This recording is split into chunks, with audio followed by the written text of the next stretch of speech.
परहित सरिसा धर्म नहीं भाई, पर पीड़ा सम नहीं अधमाई। निर्णय सकल पुराण वेद कर, कहूँ तात जाने कोविद नर। नर शरीर धरि जे पर पीड़ा, करते परई महाभव भीरा।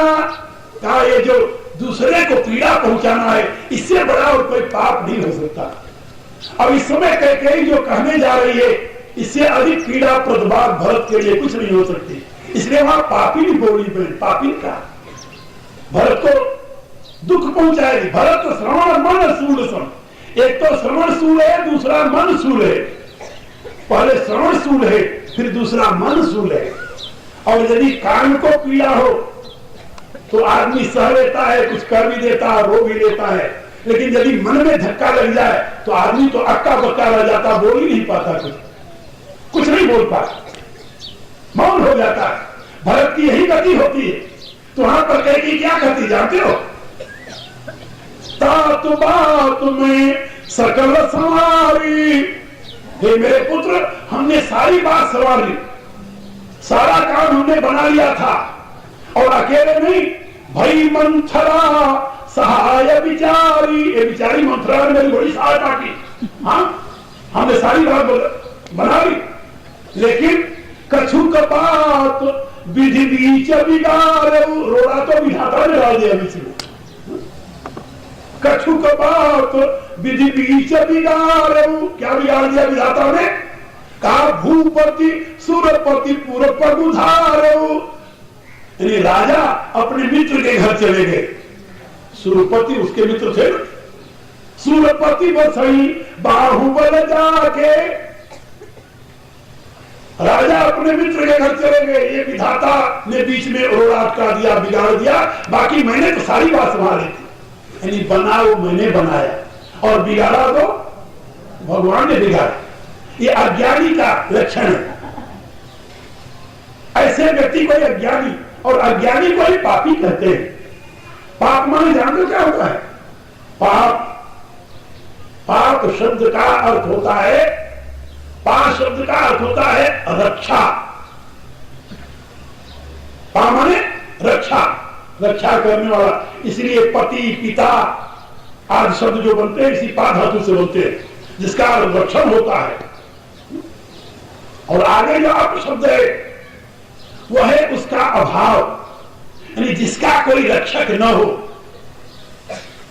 जिस अवस्था में रक्षक से रहित हो जाए, जिस अवस्था में कोई उसको बचाने वाला न हो, जिस क्रिया के द्वारा जिस स्थिति में पहुंचने पर कोई रक्षा करने वाला न हो, उसको कहते पाप। तो इससे बड़ा और पाप क्या हो सकता है? सबसे बड़ा पाप क्या है? अज्ञान। तो अज्ञानी का कोई रक्षक नहीं होता। सर्वाधार प्रभु के होते हुए भी वो दुखी होता है, वह दरिद्री रहता है, वह दुर्दिन का शिकार बन जाता है। इसलिए मैं आप लोगों को समझा रहा था कि जहां पर आपके सामने कोई न चाहते हुए, आपके सजग रहते हुए भी अप्रिय घटना घट जाए, किसी दूसरे को दोष मत दीजिए। वो आपके ही कर्मों का परिणाम है जो आपके सामने आया है। और उसके लिए रोने से काम नहीं बनेगा, दुखी होने से काम नहीं बनेगा। जो कर्म का फल आपके सामने आया है वो तो दो प्रकार से जाएगा। प्रारब्ध कैसे क्षय होता है जानते हो? तप और भोग के द्वारा। दो प्रकार से प्रारब्ध का नाश होता है, तप से और भोग से। या तो तप के द्वारा नाश कीजिए, एशाम तु अंतगतम पापम जनाना पुण्य कर्मणा। भगवान ने कहा एशाम तु अंतगतम पापम जनाना पुण्य कर्मणा।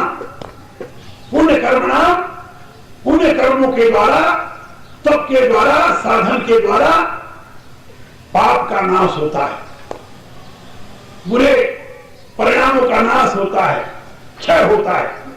एक तो ये, और दूसरा भोग के द्वारा कर्म का नाश होता है। अवश्य में भोक्तव्यम कृतम कर्म सुभाषण। तो भोग और तप, प्रारब्ध के नाश के दो उपाय हैं। यदि आप पूर्ण तप नहीं कर सकते, कुछ तप करते हैं, कुछ भोगते हैं, वहां पर सूली का कांटा बन जाता है, सूली का कांटा बन जाता है। बोलिए कहां, कई बार ऐसा होता है। सूली का कांटा, महान से महान संकट के समय व्यक्ति अधीर नहीं होता और बड़े से बड़े अनर्थकारी घटनाएं छोटे में ही गुजर जाती हैं। यदि आप तप का आश्रय लें, भोगना पड़ता है, कांटा चुभने पर भी दुख तो होता है, लेकिन सूली तरह तो नहीं होता। तो सूली का कांटा हो जाता है तपस्या के द्वारा। और या यदि तपस्या नहीं करते तो भोगना पड़ेगा, भोग के द्वारा उसे नष्ट करो। जब आपके जीवन में कभी दुख भोग की स्थिति आवे, घबराने वाली बात नहीं है। ये समझ लो कि बुरे संस्कार नाश हो रहे। जितना बड़ा दुख आएगा उतने जल्दी हो जाएगा, उतने जल्दी नाश होगा। जैसे ईंधन रखा हुआ है, अच्छा ईंधन में एक बार अग्नि लग जाए, बहुत तेज की लग जाए, फिर क्या होगा? वो जल्दी से जल्दी ईंधन जल जाएगा और बुझ जाएगी। और यदि वो ईंधन सुलगता है तो फिर थोड़ी थोड़ी जलन बहुत दिनों तक चलेगी। अच्छा आप बताओ, लकड़ी का एकाएक जल जाना अच्छा होता है या सुलग करके जलना? क्या कहेंगे? एकाएक जल जाना। इसी रूप से यदि बुरे प्रारब्ध के परिणाम में कोई भयानक घटना हो गई, एकाएक बड़ा दुख आ गया, वो घबराने वाली बात नहीं होती। वो तो एक बहुत बड़ा बुरे संस्कार का जो ढेर था वो एक घटना में ही भस्म हो गया, समाप्त हो गया, खत्म हो गया, भोग देकर के चला गया। वो तो आपका जो बैरियर था वो बैरियर नष्ट हो गया। अब आपका रास्ता खुल गया है, अब घबराओ नहीं, आगे अब आगे बढ़ो तुम। और कुछ लोग उस बुरी घटना को लेकर बैठे रोते रहते, मेरे साथ ये हो गया, मेरे साथ ये हो गया। अरे बड़े आदमी, एक तो प्रारब्ध का दुख मिला वो भोगे, अब उस प्रारब्ध के दुख को याद करके वर्तमान का समय बर्बाद करो तुम। कौन समझदार कहेगा तुम्हें? यानी अतीत भी गया और वर्तमान भी जा रहा है, और जब अतीत और वर्तमान दोनों दूषित हो गए, तुम्हारा भविष्य उज्जवल कैसे हो सकता है? अगर सोचो कभी भविष्य उज्जवल हो सकता है? नहीं हो सकता। इसलिए यदि बुरे प्रारब्ध का परिणाम कभी जीवन में दुर्घटना के रूप में, दुख के रूप में, संताप के रूप में, दरिद्रता के रूप में, हमारे यहाँ शास्त्रकारों ने बताया पाप के 3 परिणाम होते हैं। 3 परिणाम जानते हो कौन कौन से? पहला परिणाम दुख, शारीरिक दुख, रोग जिसे कहते हैं। दूसरा परिणाम संताप, शारीरिक दुख तो नहीं होता, मानसिक दुख होता है। और तीसरा परिणाम दरिद्रता, गरीबी जिसे कहते हैं। ये 3 परिणाम होते हैं।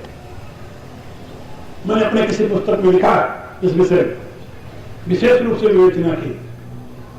ये 3 प्रकार के परिणाम होते हैं। जब मनुष्य दुखी हो, संतप्त हो, रोगी हो, वह दरिद्री हो, तो समझ लेना इसके पूर्व के किसी कर्म का परिणाम है जो उसके सामने आया है। 3 प्रकार से, और ये तीनों भोग करके नाश होते, या तब से नाश कर लो। तो इतना तब कभी कभी प्रारब्ध इतने प्रबल होते हैं तब करना मुश्किल हो जाता है। हमारे यहाँ एक बहुत बड़े विद्वान हुए हैं, आचार्य, बहुत बड़े विद्वान, और उनके ऐसा विद्वान युगों में कोई होता है, ऐसे महापुरुष हुए और बड़े दृढ़ प्रतिज्ञ महापुरुष थे। भारत के इतिहास के गौरव में उनका बहुत बड़ा योगदान है। नाम अभी बताता हूं बाद में। उन्होंने निश्चय किया कि मैंने बहुत काम कर लिया। बहुत करने के पश्चात उन्होंने निश्चय किया कि अब मैं गायत्री पुरस्चरण करके भगवती गायत्री को प्रकट करना, फिर जो मैं संकल्प करूंगा सब होता जाएगा। ऐसा निश्चय करके उन्होंने पुरस्कार करना शुरू किया। 24 अक्षर की गायत्री 24,000 रोज जब करे तो 24 लाख पूरा होने पर उसका पुरस्कार पूरा होता है। वो बड़े निष्ठावान तपस्वी ब्राह्मण थे, साधना में लगे। एक पुरस्कार हुआ, कोई अंतर नहीं आया। 2 पुरस्कार किया, कोई अंतर नहीं आया। 3 पुरस्कार किया, कोई लाभ नहीं हुआ। 4 पुरस्कार किया, और शास्त्र में लिखा हुआ है कि 4 पुरस्कार पूरा होते ही जिस इष्ट का आप दर्शन करना चाहते हो, जिसको प्रत्यक्ष करने के पुरस्कार किया है, उसको आना ही होता है, उसमें कोई अंतर नहीं होता। लेकिन उनके 4 पुरस्कार पूरे हो गए और गायत्री देवी का आविर्भाव नहीं हुआ। उनको बड़ा दुख हुआ, या 4 पुरस्कार तो कर लिया, भगवती गायत्री के साक्षात्कार नहीं हुए, मेरा जीवन ही व्यर्थ है। शास्त्र तो गलत हो नहीं सकता, क्योंकि शास्त्र के तो महान पंडित थे, महान पंडित थे। निश्चय किया कि नहीं, कहीं गलती मेरे में है, और ऐसा निश्चय करके हताश होकर के उन्होंने कहा कि अब व्यर्थ की बात है, अब क्या करूं। उन्होंने कहा कि अब मैं संन्यास ले, जिस उद्देश्य की पूर्ति के लिए मैं कर रहा था वो उद्देश्य पूरा नहीं हुआ, अब मैं संन्यास ले लूं। हारा व्यक्ति 2 ही करता है, यदि समझदार है तो सन्यासी हो जाता है, और यदि ना समझे तो आत्महत्या करता है। नहीं, अपन सन्यासी हारे हुए नहीं है, याद रखना। वैसे समाज की ये प्रवृत्ति, उसकी बात बता रहा हूं। तो अब वो जब हार गए तो उन्होंने निश्चय किया कि अब संन्यास ले लो। और जब उन्होंने, जहां तक मेरा ध्यान है, कृष्णा नदी के तट पर संन्यास के लिए संकल्प किया, संन्यास ली, यानी सर्वम संन्यस्तम की घोषणा की, उसी समय भगवती गायत्री उनके सामने प्रकट हो गई। गायत्री प्रकट हो गई, उन्होंने प्रणाम किया।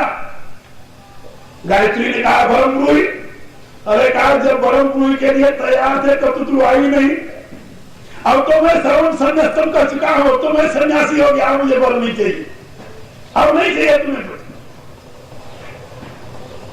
भगवती मुस्कुराने लगी, कहा लेकिन एक शंका है मेरे। कहा क्या? कहा शास्त्र ये कहता है कि 4 पुरस्कार पूरे होते ही इष्ट का दर्शन हो जाता है। हमने 4 पुरस्कार विधि विधान से पूर्ण किए हैं, हमारे विधि में कोई त्रुटि नहीं है, हमें विश्वास है, और फिर भी तुम तब नहीं आई, और अब जब मैं संन्यास ले लिया तब तुम आई हो, इसका कारण क्या है? भगवती ने कहा, भगवती की कृपा से उनको दिव्य दृष्टि मिली थी। कहा जरा तुम पीछे उठ, देखो अपने पीछे। देखा 4 बड़े बड़े पहाड़ में आग लगी हुई थी, जल रहे थे। उन्होंने कहा कि देवी ये क्या है? कहा ये तुम्हारे पूर्व के प्रारब्ध, तुम्हारे पूर्व के प्रारब्ध इतने प्रबल थे कि 4 पुरस्कार भी उसे भस्म नहीं कर सके, और जब तक तुम्हारे पूरे प्रारब्ध भस्म न हो तब तक मैं कैसे आती तुम्हारे सामने? कहा फिर? कहा जब तूने व्रत ले लिया सर्वम संन्यस्तम, तो संन्यास को हमारे यहां दूसरा जन्म मानते हैं। क्या समझे? ये दूसरा जन्म होता है, क्योंकि वो अहंकार, जिस अहंकार से लगे हुए कर्म हुए होते हैं ना, उस अहंकार का न्यास हो जाता है। जब वो अहंकार नष्ट हो गया, न्यास हो गया उसका, अब ये शुद्ध अहम का आविर्भाव हुआ। कहा जब तुमने सर्व संन्यस्तम की घोषणा कर दी, तुम्हारा पूर्व अहम नष्ट हो गया, पूरा तुम्हारा पूर्व जन्म नष्ट हो गया, तुम्हारा गोत्र नष्ट हो गया, तुम्हारा परिवार छूट गया, ये सब कुछ से खत्म हो गया, अब पुराना कुछ रहा नहीं। संन्यास लेने के पश्चात संन्यास से पूर्व का कुछ भी अपना नहीं रह जाता, ये बात याद रखो, कुछ नहीं रह जाता। हाँ, व्यवहार के लिए हम कुछ भी करते रहे, लेकिन वहां कुछ रहता नहीं अपना। तो भगवती ने कहा कि जब तूने संन्यास की घोषणा कर दी, व्रत ले लिया, प्रतिज्ञा कर दी, उसमें तुम्हारे सारे प्रारब्ध अपने आप नष्ट हो गए। अब मैं तुम्हारे सामने खड़ी हूं, बताओ अब तुम्हें क्या चाहिए? उस महापुरुष ने कहा कि भगवती अब हमें कुछ नहीं चाहिए, अब कुछ नहीं चाहिए। यदि तुम मुझे कुछ देना ही चाहते हो तो अपनी कृपा से ऐसा मुझे दिव्य ज्ञान दे दो, जिस दिव्य ज्ञान को मैं आने वाली मनुष्य जाति के लिए प्रदान कर सकूं और जिससे मानव मात्र का कल्याण हो। भगवती ने उन्हें वरदान दिया और वे महापुरुष भगवती के कृपा प्रसाद से एक ग्रंथ की रचना लिखे, एक ग्रंथ लिखे और उस ग्रंथ का नाम है पंचदशी। उन महापुरुष का नाम था स्वामी विद्यारण्य और वो पहले विद्यारण्य से पहले उनका नाम था स्वामी माधवानंद। आप लोगों ने सुना होगा विजयनगरम के साम्राज्य की स्थापना उन्हीं के द्वारा हुई थी। भारत के इतिहास में उनका गौरवपूर्ण स्थान है। उन्हीं के छोटे भाई थे सायण, जिन्होंने चारों वेदों पर भाष्य लिखा है। इसलिए मैं आप लोग बता रहा था कि अपना प्रारब्ध कभी कभी घोर तप से भी नष्ट नहीं होता, क्योंकि प्रारब्ध अनेकों जन्मों के इकट्ठा हुए हैं, तप की मात्रा हमारी बहुत थोड़ी है। इसीलिए तुलसीदास जी ने प्रभु से प्रार्थना की कि हे प्रभु, यदि तुम ये जानो, ये कहो कि मैं अपने प्रयत्न से अपने प्रारब्ध को नष्ट कर दूं, तो भला क्या कभी नाखून से जंगल काटा जाता है? नाखून से जंगल काटा जाता है क्या? तुलसीदास जी कह रहे प्रभु मेरा प्रयत्न तो नाखून के समान है और मेरे पाप पूर्व के जंगल के समान है। यदि आपकी कृपा अग्नि से वो भस्म नहीं किए गए तो मेरे प्रयत्न से वो कभी नष्ट नहीं हो गए, मेरे नाखून से वो जंगल नहीं कर सकता। ये गोस्वामी जी की प्रार्थना है मेरे पत्रिका में। तो मैं आप लोगों से बता रहा था कि जब भी कभी आपके जीवन में ऐसी घटना हो, आप नहीं चाहते हैं और हो रहा है, अधीर मत होइए। वो आपके पूर्व के प्रारब्ध क्षय को प्राप्त हो रहा है। धीरे धीरे सुलग करके चाहे वो नष्ट हो, उसके साथ कुछ तप भी करते रहिए, साधन भी करते रहिए, उसे द्वारा आक्रमण हो जाएगा।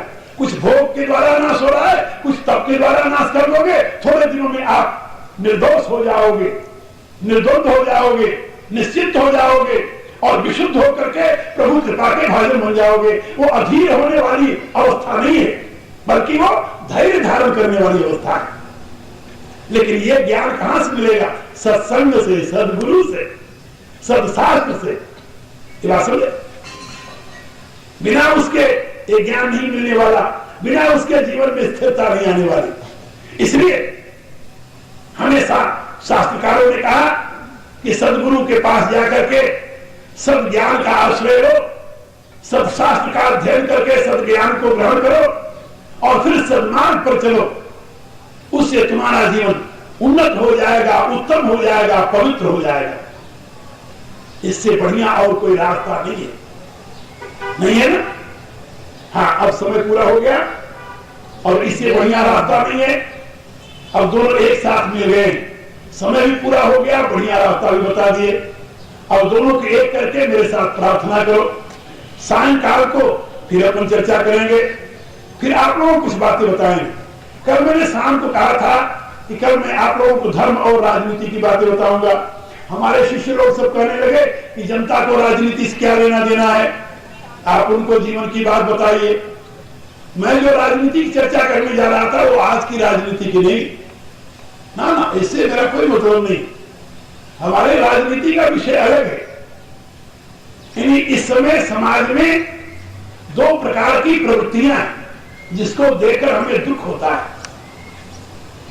आप लोग वैकुंठ जाने के लिए, स्वर्ग जाने के लिए तो हमारी बात सुनते हैं, और दुनिया में जीने के लिए, रहने के लिए एक महामूर्ख नेता यदि आ जाए तो उसको सुनने के लिए दौड़े जाएंगे और उसके द्वारा जो बताई हुई बातें होती हैं वो आपके पतन में हेतु होती हैं, विकास में नहीं। क्या समझे? महापुरुष जो बताते हैं उनके विषय में आपकी एक धारणा बन गई है कि ये तो महात्मा हो गए तो हमें मोक्ष की बात बता सकते हैं, हमारे व्यवहार की बातें इनको क्या पता है। ये भ्रांति। मैं आप लोगों को बताना चाहता था कि प्राचीन काल के जो बड़े बड़े राजा होते थे, आम जनता ही नहीं, राजा भी महापुरुषों के निर्देश में अपने जीवन की व्यवस्था करते थे। जो तत्वज्ञ होते हैं, ऋषि होते हैं, वो समग्र जीवन की दिशा देते हैं। ये नहीं कि मरने के बाद स्वर्ग की बात बताएंगे। मैं तो रोज कहता हूं कि भाई जिसको मरने के बाद स्वर्ग जाना हो मेरे पास न आओ। मेरे पास कोई एजेंसी नहीं है स्वर्ग की, मैं साफ बताऊं। मेरी बात सुन करके आप मरने के बाद स्वर्ग नहीं जाएंगे, हम कभी गारंटी नहीं दे सकते। लेकिन हाँ, मेरे कहे हुए पर जब विचार करेंगे तो मरने के बाद नहीं, जीते जी आपको स्वर्गीय सुख अवश्य मिलेगा। दुनिया की कोई ताकत इसे बदल नहीं सकती, ये बात मेरी याद रखो। हम आपको वह रास्ता बताते हैं जिससे जीते जी आपको स्वर्ग का सुख मिले। मरने के बाद स्वर्ग मिलेगा कि नहीं ये आप जानो। मरने के बाद आप वैकुंठ जाओगे कि नहीं, मरने समय आपको विमान आएगा वैकुंठ से बैठा कर ले जाएगा कि नहीं, ये मैं नहीं जानता और न इसमें मैं विश्वास करता हूं। क्योंकि मेरी यह राय है कि या मति सागति, जीते जी जैसी आपकी मति होगी मरने के बाद वैसे ही आपको फल मिलेगा। या मति सागति, बस ये वेदांत का सिद्धांत है और ये बिल्कुल निश्चित अनुभूत सत्य है। इसलिए मरने के बाद स्वर्ग की बात, मरने के बाद वैकुंठ की बात मैं नहीं करता। मैं तो जीते जी स्वर्ग को, जीते जी वैकुंठ को, वैकुंठ जानते हो किसे कहते हैं? विगत कुंठ, जहां किसी प्रकार की कुंठा नहीं है, जहां आनंद के सिवा और कुछ नहीं है।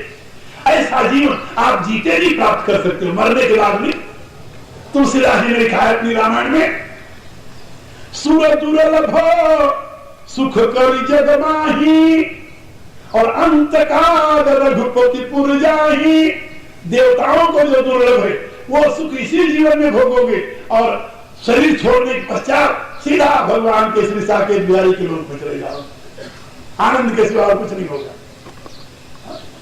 जीते जी राम में और शरीर छोड़ने के बाद राम में लीन, वह जीवन जीने की प्रक्रिया में आप लोगों को समझाता हूं। और हमारे यहां जीवन की दो संस्थाएं, जीवन के विधान की दो संस्थाएं, ये दोनों संस्थाएं ऋषियों ने बनाई है। एक धर्म संस्था और दूसरी राज संस्था। धर्म संस्था क्या करती है? आंतरिक विकास की व्यवस्था। राज संस्था क्या करती है? बाहरी विकास की व्यवस्था। और जहां आंतरिक और बाहरी दोनों प्रकार से विकास होता है वहीं पर जीवन समुन्नत होता है। ये बात याद रखो। इसलिए मैं आप लोगों को धर्म और राजनीति क्या है, राजते सोबते या नीति सा राजनीति, इस विषय में सायंकाल कुछ बातें समझाऊंगा। वो आपके प्रैक्टिकल जीवन से संबंधित है। हाँ, वो यानी झंडा लेकर के जिंदाबाद मुर्दाबाद करने वाली राजनीति नहीं है। प्रैक्टिकल जीवन जिससे आपका अभ्युदय और निश्रेयस की सिद्धि हो। धर्म संस्था निश्रेयस की सिद्धि के लिए है और राज संस्था अभ्युदय की सिद्धि के लिए है। इसलिए हमारे यहाँ राज और धर्म ये दोनों एक साथ, गीता पढ़ते हो, राज विद्या राजगुह्यम पवित्रम विदमुत्तमम, ये तो भगवान ने गीता में उपदेश दिया है। आप इससे दूर कहां जाओगे? और इसके आखिर में 9 अध्याय क्या कहा? श्री कृष्णा अर्जुन संवादे, उसमें क्या है? वो राज विद्या नाम 9वां अध्याय, बात समझे? तो राज विद्या स्वयं में एक महाविद्या है और यह नहीं को राजा के लिए, प्रत्येक व्यक्ति अपना राजा है और उसके लिए इन दोनों प्रकार के विद्याओं की आवश्यकता है। ये बात समझे? और उसको आप लोग समझें, अपने अन्य साथियों से भी कहें। अब तो 31 मार्च भी चला गया, आज तो पहला हो गया, और अपने अगल बगल के लोगों को भी संदेश दें। आज और कल, अब 2 दिन कार्यक्रम और है, सायंकाल को अधिक से अधिक संख्या में लोगों को साथ लेकर के आवे। वो मैंने जो बात कही है उसको याद रखें। आप यदि इसमें सहयोगी होंगे तो आपको कमीशन जरूर मिलेगा, इसमें संदेह नहीं। प्रार्थना कीजिए। यदि प्रेम प्रभु से चाहता, अभिमान को तजता करे, मान को तजतात रे, दे छोड़ सब अरमान नित, दे छोड़ सब अरमान नित, हरि नाम जप दिन रात रे, हरि नाम जप दिन रात रे, संसार के वैभव सभी, संसार के वैभव सभी, तू जान जलती आग रे, तू जान जलती आग रे, दे त्याग रे सुख स्वप्न का, दे त्याग रे सुख स्वप्न का, बीती निशाय बजाग रे, बीती निशाय अब जाग रे, नाते सभी तन से किए, नाते सभी तन से किए, माँ बाप पुत्र कलत्रय, माँ बाप पुत्र कलत्रय, साथी सहोदर अपन को, साथी सहोदर अपन को, भूला फिरे लखियत्रय, भूला फिरे लखियत्रय, है व्यर्थ ही ममता किया, है व्यर्थ ही ममता किया, ना अंत को संग लाग रे, अंत को संग लाग रे, तू देख आंखें खोल के, तू देख आंखें खोल के, बीती निशाय बजाग रे, बीती निशाय अब जाग रे, प्यारे तुम्हारे प्रेम के, प्यारे तुम्हारे प्रेम के, जो पात्र हैं संसार में, जो पात्र हैं संसार में, वे जाएंगे सब एक दिन, वे जाएंगे सब एक दिन, तज के तुम्हें मझधार में, तज के तुम्हें मझधार में, साथी न होगा तन तेरा, साथी न होगा तन तेरा, जिससे अधिक अनुराग रे, जिससे अधिक अनुराग रे, तू भाग तनपुर छोड़ के, तू भाग तनपुर छोड़ के, बीती निशाय बजाग रे, बीती निशाय अब जाग रे, तू तन नहीं तू मन नहीं, तू तन नहीं तू मन नहीं, ना इंद्रिया चित बुद्धि है, ना इंद्रिया चित बुद्धि है, प्राकृत गुणों के खेल में, प्राकृत गुणों के खेल में, भूला हुआ निज शुद्धि है, भूला हुआ निज शुद्धि है, करता नहीं तू कर्म का, करता नहीं तू कर्म का, अभिमान तन का त्याग रे, अभिमान तन का त्याग रे, पहचान अपने आप को, पहचाने अपने आप को, बीती निशाय बजाग रे, बीती निशाय अब जाग रे, ओम भूर्भुवस्सुः ओम भूर्भुवस्सुः तत्सवितुर्वरेण्यं तत्सवितुर्वरेण्यं भर्गो देवस्य धीमहि भर्गो देवस्य धीमहि धियो यो न प्रचोदयात्, धियो यो न प्रचोदयात्, सर्वे भवन्तु सुखिनः, सर्वे भवन्तु सुखिनः, सर्वे सन्तु निरामयाः, सर्वे सन्तु निरामयाः, सर्वे भद्राणि पश्यन्तु, सर्वे भद्राणि पश्यन्तु, मा कश्चित् दुःखभाग् भवेत्। मा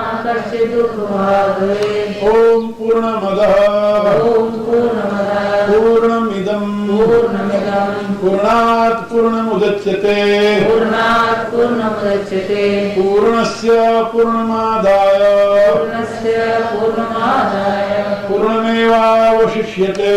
पूर्णमेवावशिष्यते। ओम शांति शांति शांति। ओम